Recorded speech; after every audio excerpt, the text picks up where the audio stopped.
I work nights for the sheriff's department in Bergen County. I've been on the force for 2 years. I haven't seen too much craziness aside from late-night drug arrests, a few robbery calls, and a few assault calls. Northeastern Bergen County is pretty low crime after all, so those are usually the worst calls I deal with. There was this one night that I received a disturbance call to investigate a scream that came from a house nearby.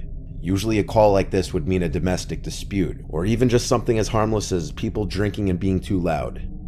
I arrived to the house though, and I had to confirm twice that it was the correct house because none of the lights were on. There was a car in the driveway though, a blue Toyota Sienna minivan. Someone was home. I went over to knock on the door a few times. The neighbor must have seen my car because he came out and walked over, reporting that he was the one to call the police. He told me he heard a blood-curdling scream from the house, and that the woman who lives there lives alone but occasionally had her boyfriend over, making it slightly more concerning. I tried the doorknob now, which was locked. I then made my way around the house, trying all the windows, which were all locked. All but one of the backyard windows. It was already slid completely up, enough for someone to climb through. This was a red flag considering every other window was closed.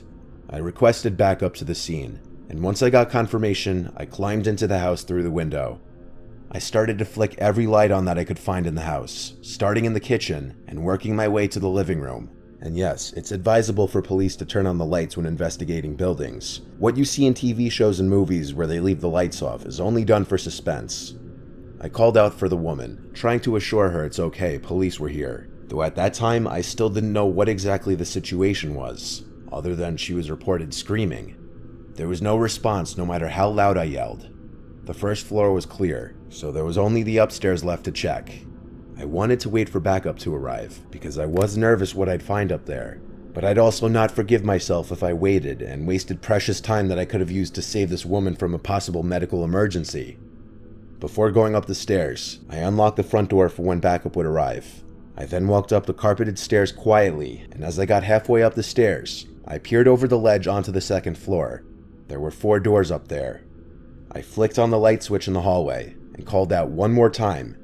I heard a creak-type sound come from behind one of the doors, so she had to be in there. I opened the door, and it was a bedroom. The light was off, but the light from the hall was plenty to see a woman laying in bed under the covers. I saw the back of her head.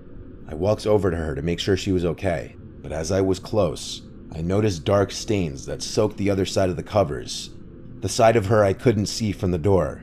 I yanked the covers off the woman and realized it was blood, and she'd been stabbed multiple times, but she was still breathing.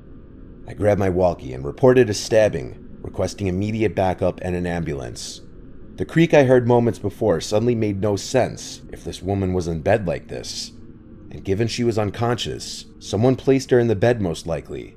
I did a 360 in place, looking around the room. There was a closet. It was instinctively the first place I'd think to look. I had my gun drawn, and had my hand on the doorknob for 5 seconds, gathering the courage to yank the door open. When I finally did, there was no one inside. I turned around again to look at the bed, at the bleeding woman. Then I thought, the bed. I got on my knees to be level with the bottom of the bed. I yanked the bed wrap covering the bottom of the bed up, and I was then eye to eye with a man wearing a face mask covering the lower half of his face. I shrieked and yelled, "Show me your hands." He slowly raised his hands above his head as much as he could. I got up and told him to get out from under the bed slowly and made sure he wasn't holding the knife. I had him stand in the corner with his hands up until my backup came. I wasn't about to try and handcuff him in there alone, when he could have any weapon on his person. I told backup to meet me upstairs, and when they entered the house, I called up to them. Only then did I place the man under arrest. An ambulance arrived not too long after, and the woman was rushed to the hospital, and she managed to survive being stabbed 6 times. The man who did it was in fact her boyfriend, which I didn't find too surprising, honestly. The man had found out that she cheated on him with his friend, and when he called her about it, she broke up with him over the phone, and this must have caused the man to snap. I'm just very thankful the woman survived.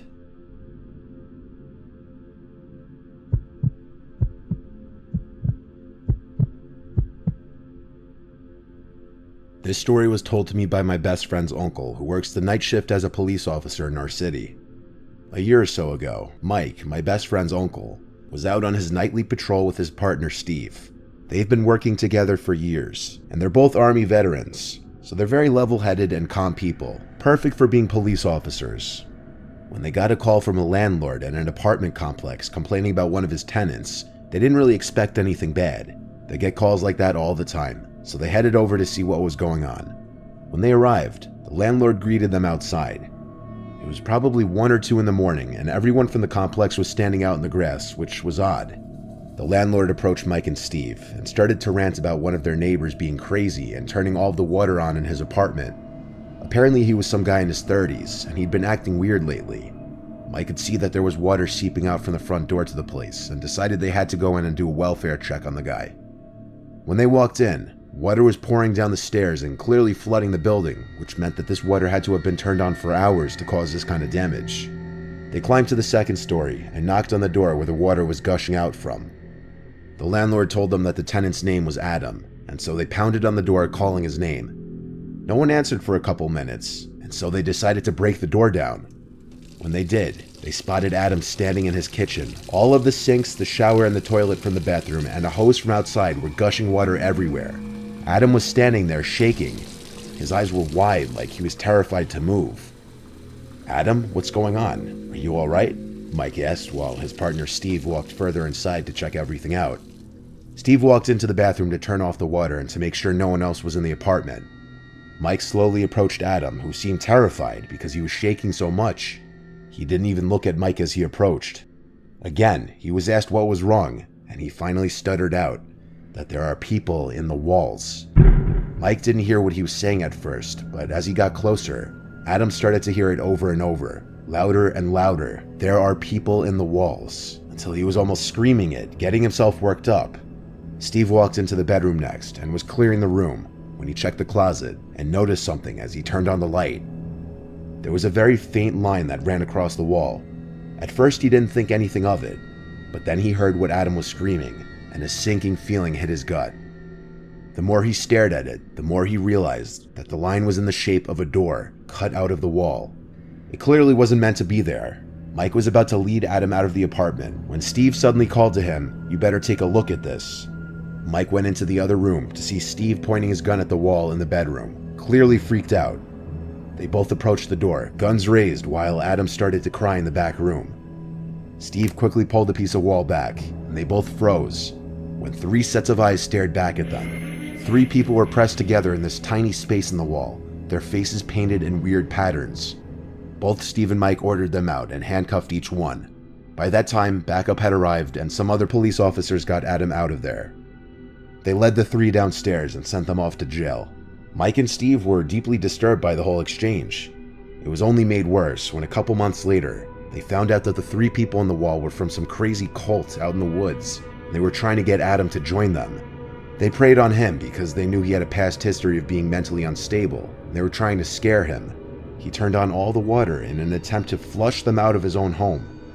To this day, Mike and Steve say that this was the most disturbing call they've ever been on.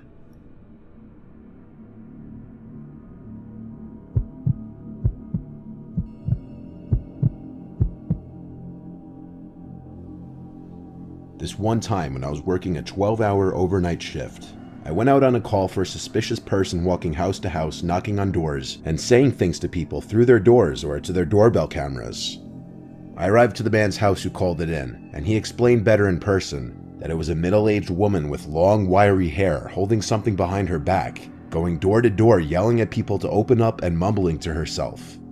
The man who called the police had a Ring doorbell camera, and so he showed me the footage that it caught. The woman came up to the door, looked at the camera for a few minutes, literally, then pressed the button. She started speaking into the mic of the doorbell, and the homeowner started talking back through his phone, starting by asking who she is and what she wants. She kept saying, "Open the door, she needs blood," and would smile and cackle each time she said it. When he threatened to call the police, she laughed and started basically punching the door and trying to remove the Ring doorbell camera from the wall. It wasn't possible to tell if the threat of calling the police is what eventually got her to leave. But when she did, the man saw that she went to the house next door. This was when he actually called 911. The footage was absolutely bone-chilling. It was like a scene from a scary movie, and it wasn't possible to tell what she was holding behind her back because of the creepy way she backed away from the door to the sidewalk, still facing the doorbell camera the entire time. There were 2 or 3 other units on this now, driving around the area trying to find the woman. It was basically a mini manhunt now, and the description being used was possibly armed and dangerous woman. I checked the nearby houses on foot really quickly, then got back in my car and started patrolling the area as well. None of us could find the woman, and then we got a report of a breaking and entering nearby. Someone had called 911 to report that someone had entered their house with a weapon, and the caller was hiding in their bedroom upstairs. The caller also had a doorbell camera and was able to see the woman entering the house through the front door, but not before looking into the camera for a few moments again. I arrived to the house just about the same time as another unit. Entering the house was easy, as the front door was left unlocked, of course. We had to enter with caution though, with guns drawn, because we didn't know how dangerous this woman was, or what she could be armed with. As we entered and the foyer was clear, another officer and I shouted that the police were here, and we ordered the intruder to come out with her hands up. Then there was a scream for help from upstairs. My adrenaline was rushing, as it does in any situation like this involving armed suspects. We ran up the stairs and followed the screams for help. They led us to the master bedroom. The husband unlocked and opened the bedroom door as we got upstairs, the husband of the couple sitting and hiding in there. They hadn't left the bedroom since the woman had entered the house, and they said she had been clawing and banging at the door only a few minutes ago, and that they didn't hear her leave, let alone even go down the stairs. We had to check every other room in the upstairs for her, and in one of the corner bedrooms, in the pitch blackness, we heard a cackling sound. Not being able to see her, but to hear her, was downright spine-chilling. I flicked on the light to the bedroom, and she was there sitting on the bed, already looking at me and smiling. She had a huge knife in her hand, and there was blood soaking the bed sheets that she was sitting on. It was her blood. She had just cut one of her wrists. She started saying exactly what she was saying on the first guy's doorbell camera, that she needs blood. We didn't know who she meant, until noticing the little doll sitting between her legs. It was a little girl's doll, covered in the woman's blood. We yelled at her to drop the knife with our guns drawn on her. She just laughed and kept saying what she was saying. There was clearly something very wrong with her, and reasoning with her didn't seem like it would be possible, but we tried anyway. I asked her who is this she keeps referencing, and tried to talk nice to her, saying she doesn't have to hurt herself or anybody else and that we're there to help her. But as she continued to stare at us, mainly at me, and laugh and keep muttering barely understandable sentences, I got increasingly nervous. I had my gun aimed at the giant knife in her hand, contemplating shooting it out of her hand, considering if that was a viable, safe option, but neither of us were expecting what happened next. The crazed woman sprang off the bed and made this growling sound as she was about to lunge at me and presumably attack me, as her knife was raised in the air. I reacted the only way I could in the moment, and I shot at her twice, both times hitting her in the arm, as even though I was still trying to have my sight aimed on the knife, I wasn't expecting her to just jump up suddenly. She dropped the knife and started to scream and cry as she grabbed her arm. We took this moment to subdue her and place her in cuffs. We had to get her an ambulance immediately before she'd bleed out. From the hospital, she'd later be transported to a local jail, and she was later found not guilty on all charges by reason of insanity. She's currently a patient at a mental asylum in my city. The horror that every party involved in this incident had to go through was unimaginable. From all the people who were scared to open their doors to a crazed woman welding something unknown behind her back, to the couple that actually almost fell victim to her in their own house, to myself and the other officer that were on the scene before she was in custody. It was the scariest experience of my 10 years being a police officer.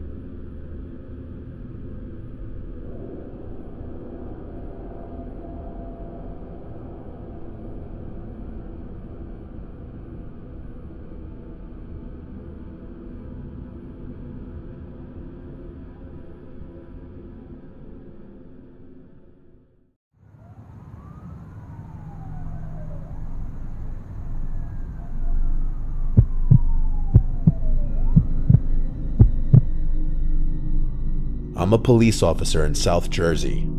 I've been doing this since I was 23. For the most part, it's not as exciting as it's cracked up to be. Not a whole lot happens in my county. Usually the worst calls are disturbance calls or an occasional shoplifting, with something a little more serious sprinkled in there once in a blue moon. I've done just about every possible shift there is. I did my time on the night shift, and there were definitely some weirder calls during the night shift than the day shift. but this one time I was working the night shift. I didn't get any calls. I was just cruising on a quiet road with no streetlights and woods on both sides. I saw the reflection of taillights suddenly approaching on the right-hand side of the road on the grass. As I got closer, I saw that the driver's side door was open. I started to veer onto the grass as I slowed down, fully planning on getting out to see if the driver needed assistance. I saw someone step out of the car, stand by the door for a second, then started to run into the woods. I radioed the codes for a suspicious person or vehicle, then got out of the car with my flashlight on and my hand on my holster just in case. In this situation, I had to expect the worst. I got to the front door of the car and looked inside, half expecting to see someone else sitting there, but the car seemed empty. There was a seriously foul odor emanating from inside the car though. It smelled like a rotting animal. I called out to the woods, asking if anybody's there and needs assistance, and I stepped to the tree line waving the flashlight around. I went back to the car to take a closer look inside the passenger side. There were multiple bloodied tissues and paper towels on the floor on the passenger side, as well as the rear seats. They were soaked in blood. The entire papers were dark red. At some point while looking inside the car, I heard footsteps inside the woods. I spun around with my flashlight and yelled, "Come out of the woods." I didn't see anyone. Someone was hiding in there, and that was confirmed when I heard a deep voice somewhere beyond the trees and shrubs. I had no idea what the voice said. I responded saying, "Show yourself, are you hurt?" I prepared to unholster my gun as I walked a little closer. I repeated myself, asking, "Are you hurt?" No response. The voice I heard before didn't sound like a person in pain bleeding out. Additionally, why would they run into the woods upon seeing a police car? Something was way off. I went back to the car and requested assistance. I noticed as I investigated the car further that it had no plates, and when I went back inside of the rear, I found something that made me almost puke from shock. There was something heavy wrapped in bloodied paper towel. I unwrapped it with my gloves on to find a severed hand, and it took me a hot second to realize what it was, because it was completely dark red soaked in blood. Now this situation went from a 5 to a 10. I radioed that there was a possible murder and needed backup. I now put my cruiser's lights on to help other officers more easily identify my location. When backup arrived, we did a thorough search of the woods, looking for possible blood trails. Nothing though. There were not even any blood trails leading from the car, which meant that the hand and blood on the tissues I found may not have been from the person who I saw run into the woods. Eventually the canine unit had to come and search for the person. Hours upon hours went into this search, well past dawn, turning up nothing. The vehicle was taken into custody. It had been reported stolen by a resident of a nearby town, who said he had no idea who could have stolen his car. Fingerprints had been collected from the steering wheel, and DNA testing had been done on the hand. There was not a single match to anybody in the database. To this day, there was never any progress in finding out who the driver of that car was, and whose severed hand that was.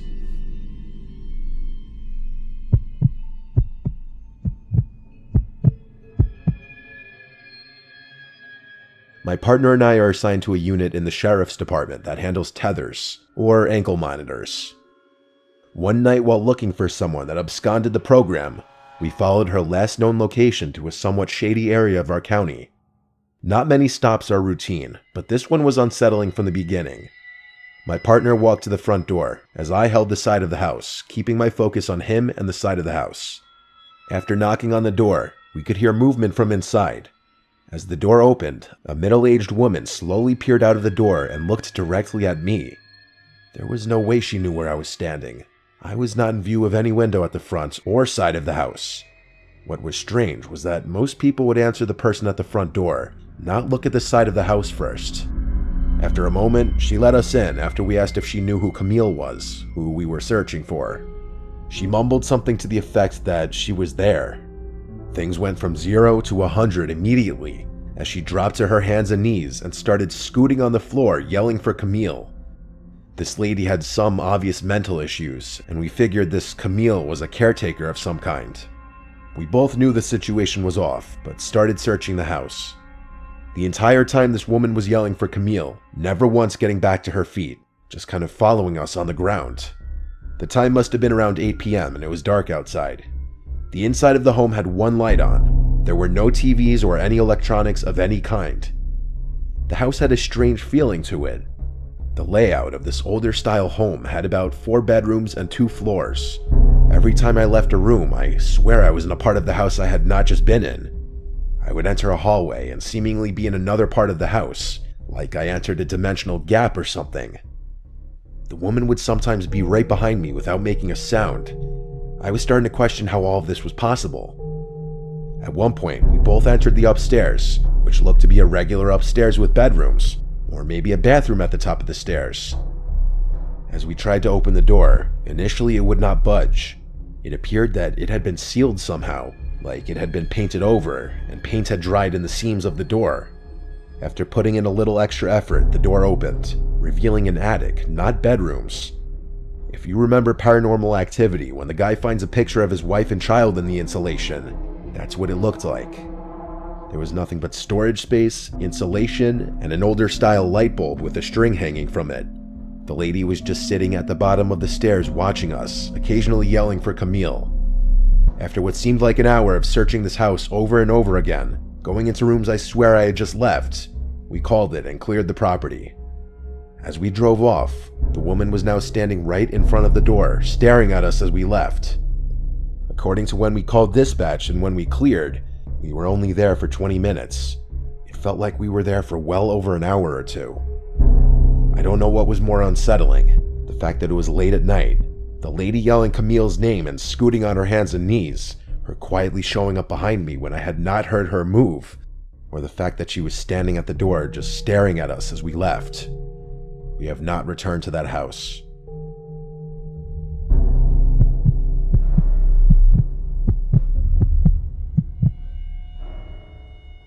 My family and I live throughout the middle of Georgia.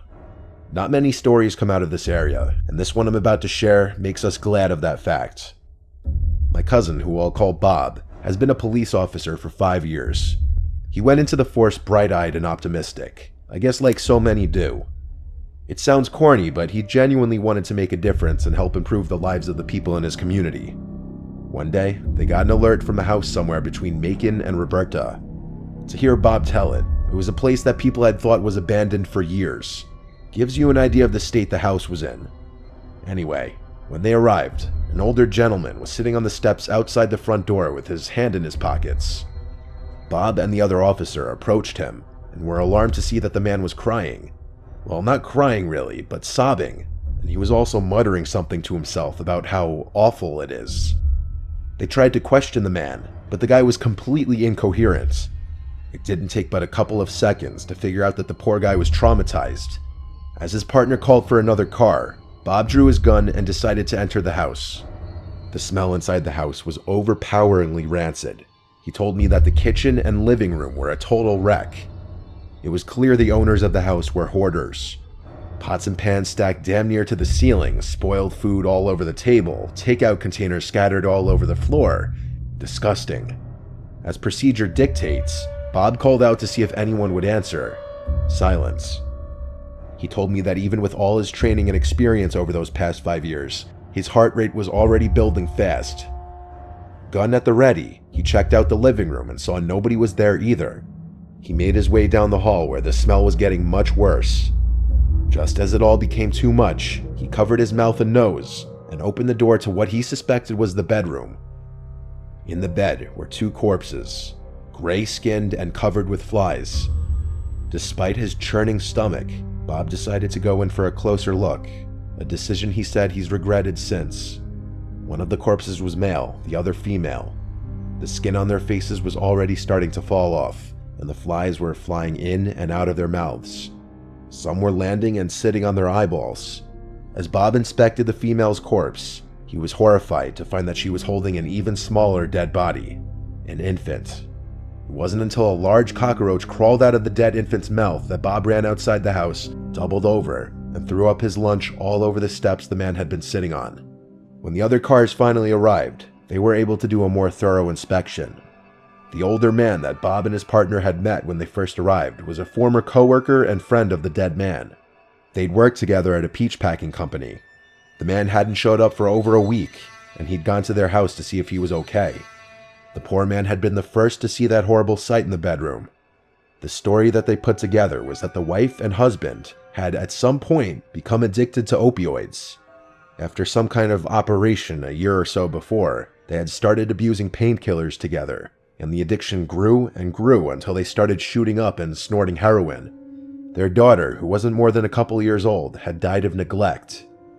When the husband and wife discovered their baby's corpse, they finally broke completely and decided to end themselves. The coroner found enough heroin in both their bodies to kill them twice over.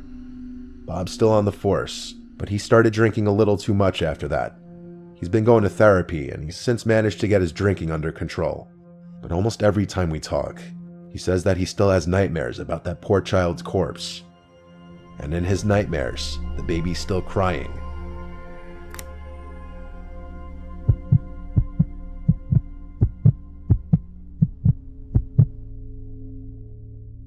I once responded to a call of a possible breaking and entering. A young woman living alone called in fear, saying that she came home to find a broken window downstairs, but nothing seemed to be stolen and she couldn't find anyone inside.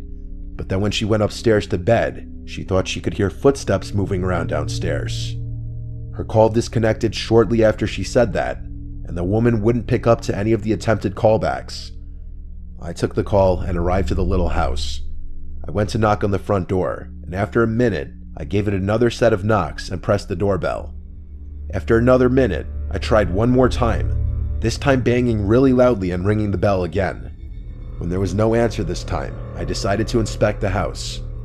I walked around the house, and I found the busted window. It was a window big enough to crawl through with ease. I stuck my head into the dark house and yelled, "It's the police." It was silent. I radioed to dispatch that the house seemed silent. More officers were en route, but I didn't feel right waiting around in case there was someone truly in danger in the house.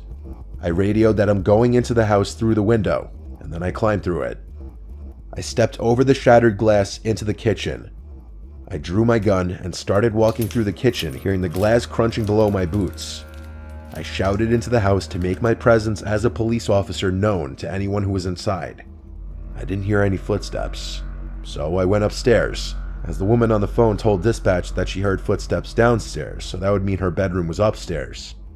I wasn't trying to be too quiet as I went up the stairs, but I also wasn't stomping around. I didn't know what to expect, if someone with a weapon was in the house, or if the woman was just alone in bed. I said, "Ma'am, it's a police officer. Are you here?" And I heard back a soft female voice from upstairs saying yes. I followed the voice to one of the bedrooms, where I saw a woman sitting up in her bed under the covers. She looked at me, and I asked if she was okay. She said she was fine. I noticed a slight tremble in her voice. I kept the lights to the bedroom off as I looked at her. There was enough natural moonlight in the room that I could examine her facial expression. She looked distressed. I told her I was responding to her phone call, and then I asked her why she hung up and didn't pick up the callbacks. She stuttered and said no one is here. I caught on to what was going on. I looked at the closet and made a slight head nod to her. She very slightly shook her head no. I looked down under the bed and pointed, and she shook her head yes. The weight of the pressure of what to do next was 1,000 pounds. The best idea I came up with on the spot was telling her, "All right, ma'am, I just need you to sign this report form stating that I was here and there was nothing unusual." She said okay and got up from the bed and came over to me. And when she was close enough, I pushed her out of the room and then drew my gun and yelled, "Come out from under the bed."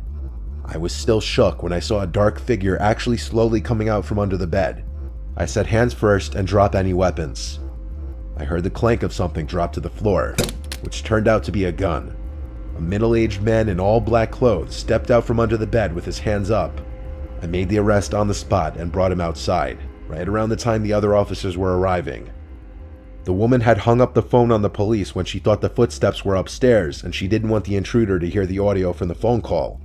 This was also why she didn't pick up the phone, because by this point the intruder entered the room and had her at gunpoint. And since the police were already coming, for whatever reason, instead of fleeing the scene, the intruder threatened to shoot the woman if she made a sound when the police came. After I had rung the bell, he hid under the bed and told her to pretend he wasn't there. I'm glad I was able to catch on to the situation. It could have gone a number of ways if I hadn't.